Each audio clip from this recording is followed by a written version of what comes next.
and on we'll go through the wastelands. Hey guys, Alex here, AG Automotive, and here today we've got the Mark 8 version of the 2022 Volkswagen Golf Light. So let's have a look.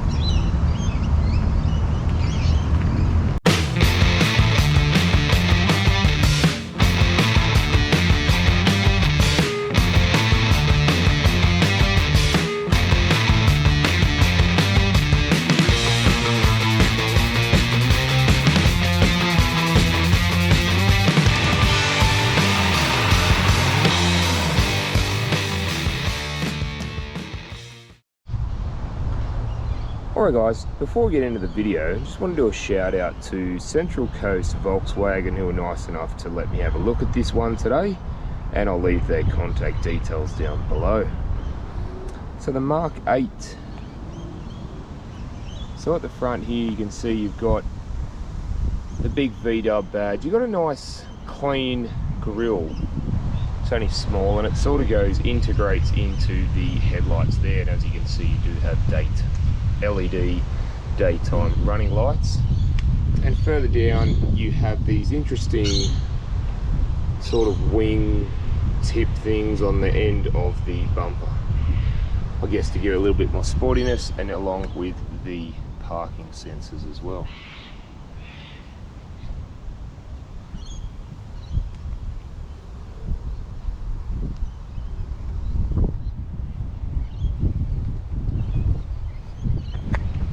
So the wheels on the Golf are 17-inch wheels, and they've got sort of like a fan looking wheel design with like piano black and silver finish.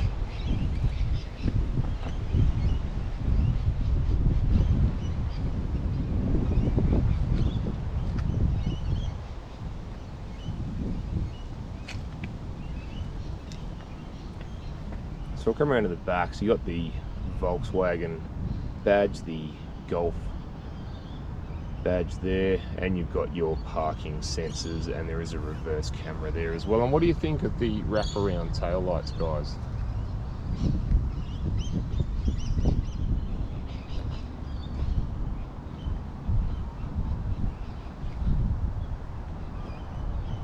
Alright, let's have a look inside. Alright guys, just inside the Golf.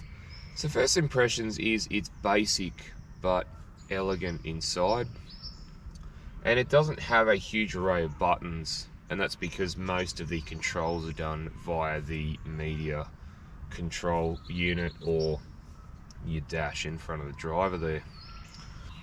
So on this side of the steering wheel, guys, up on the top here, you do have your headlight controls. Also you've got your domestic controls there as well. So the steering wheel, guys, so it's a full leather steering wheel. I like the piano black insert at the bottom. So you do have cruise control buttons on the left, and you also have your menu controls on the right. There's your wiper stalk on the right hand side, and your indicator and high beam control on the left. You do also get paddle shifters as well, which is a nice touch. So we'll come to the dashboard, guys. Now the dashboard's full of tech.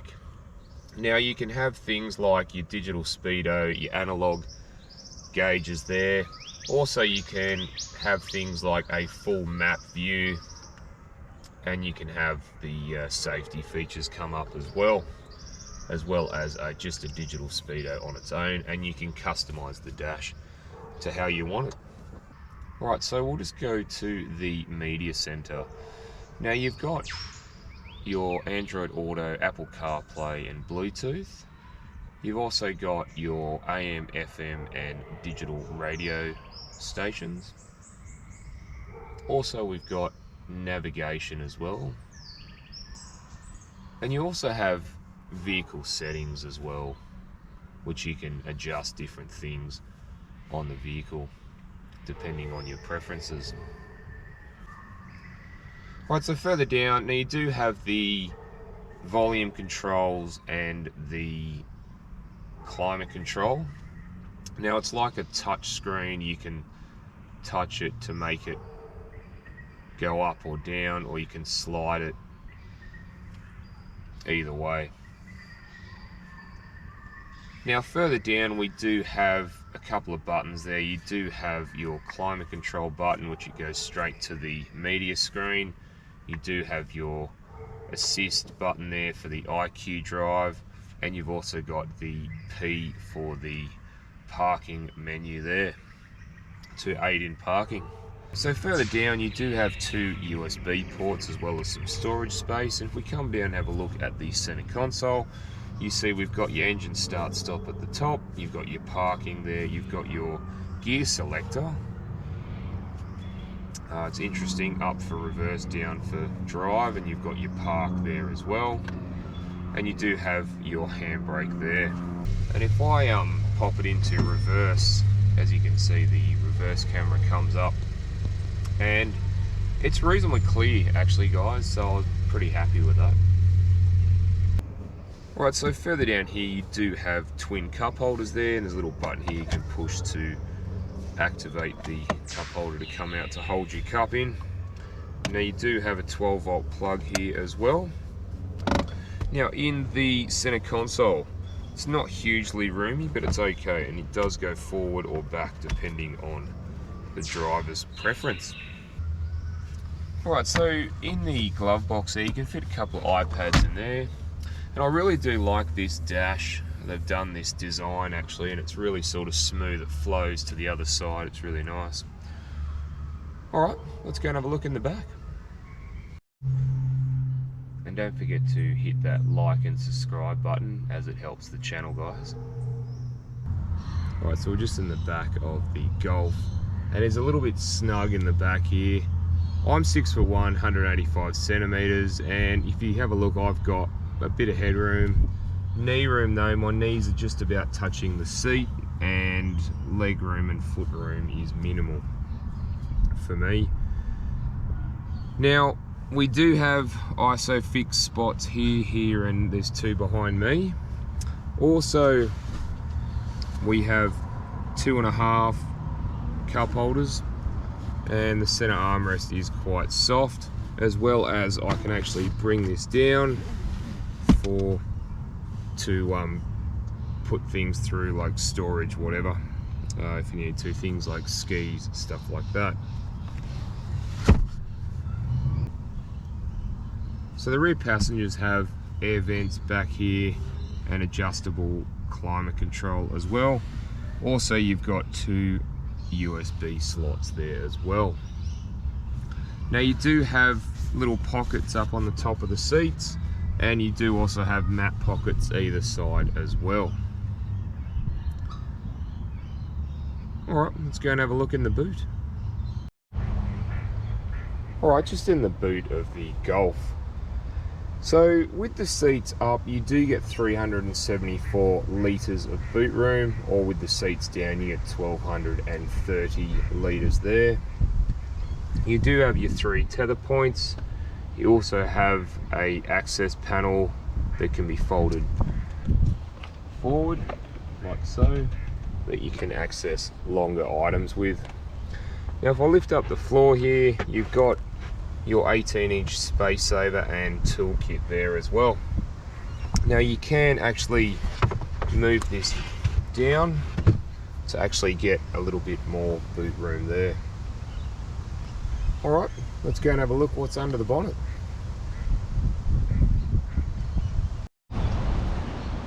Alright guys, just under the bonnet of the Golf Life.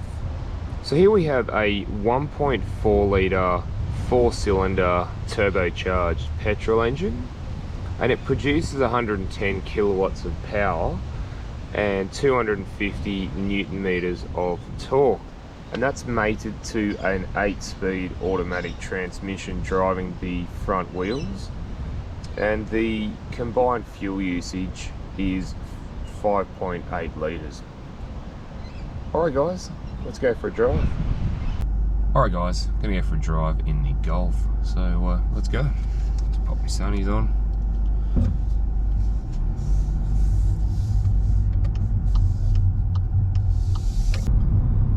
Alright, so first impressions, Feels quite nice on the road. It's very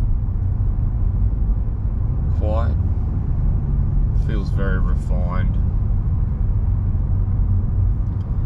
So the seats are cloth trim and they're really soft and comfortable.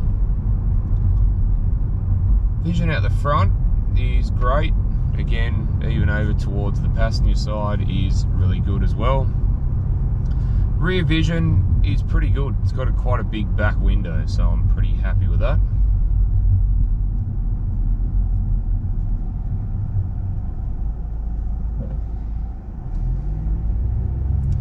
Vision out the sides. Vision out the sides is really good back and front. And the mirrors. The mirrors, yeah, they're pretty good. They're a bit wider than taller, but they have a pretty good field of vision. Now the 8-speed gearbox does feel pretty smooth, but I will be honest, when you go, if you want to get a bit of speed up from start, it seems to just want to sort of rev out. It doesn't sort of,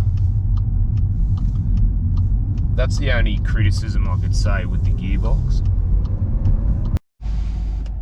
Let's do a quick acceleration, guys, to see how it goes.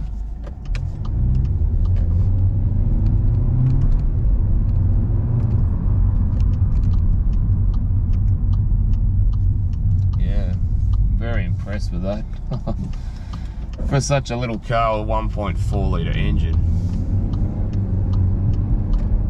It's got very quick response gearbox. Alright guys, thanks for watching, and don't forget to like and subscribe, and I'll look forward to seeing you on the next one. Alright, thanks guys.